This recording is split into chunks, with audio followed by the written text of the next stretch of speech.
महंगाई का ना थमने वाला सिलसिला जारी। शहर मुल्तान की मोटर बाइक मार्केट की रौनकें मांद पड़ गई। अवामी सवारी भी मिडिल क्लास शहरियों की पहुंच से दूर हो गई।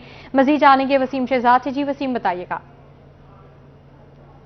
जी बिल्कुल, कराची में बंद होने वाली एलसी और इसके साथ साथ डॉलर का रेट मुस्तहकम ना होने के बाइस जो है वो ताजरों को खासा मुश्किलात का सामना करना पड़ रहा है। अगर मैं बाइक्स की बात करता चलूँ तो शोरूम पर बाइक्स तो मौजूद हैं, मगर ख़रीदार मौजूद ना होने के बाइस ताजिर तबका जो है वो खासा परेशान दिखाई दे रहा है। इस पर बात करने के लिए हमारे साथ जो है वो ताजिर रहनुमा मौजूद हैं। सूरत हाल यही है कि आप खुद देख लें कि हमारे शोरूम इतने बड़े शोरूम हैं माशाल्लाह से, और खाली पड़े हुए हैं।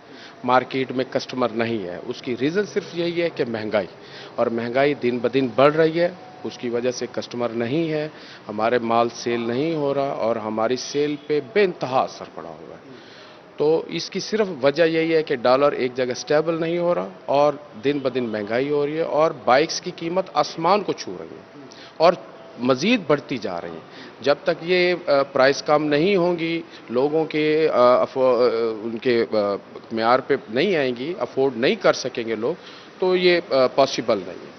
ये महंगाई दिन ब दिन बढ़ती जा रही है, और हमारे हालात दिन ब दिन ख़राब हो रहे हैं, क्योंकि हमारी इतनी ह्यूज इन्वेस्टमेंट्स है, मगर उसमें हमारी इनकम अब ज़ीरो के बराबर रहे। जब हम किसी इन्वेस्टर से माल ले रहे होते हैं तो जो पेमेंट उनको कर दी जाती है, जब रेट्स महंगा होता है तो फिर जो है शोरूम मालिक को किन मुश्किलात का सामना करना पड़ता है? क्या उसी रेट पे ही दे दी जाती है या फिर उसके ऊपर ऐसा है कि हम जो कस्टमर से जिस रेट पे पैसे लेंगे, बुकिंग करेंगे, चाहे गाड़ी अवेलेबल नहीं, जब भी गाड़ी आएगी उसको पौने रेट पे हम देने के पाबंद हैं।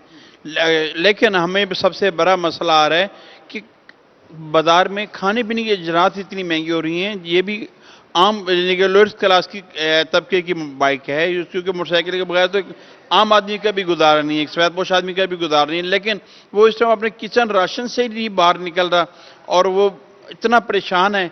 आप चाहे लोअर तबका जितना है, चाहे उनकी इनकमें तो नहीं बढ़ रही।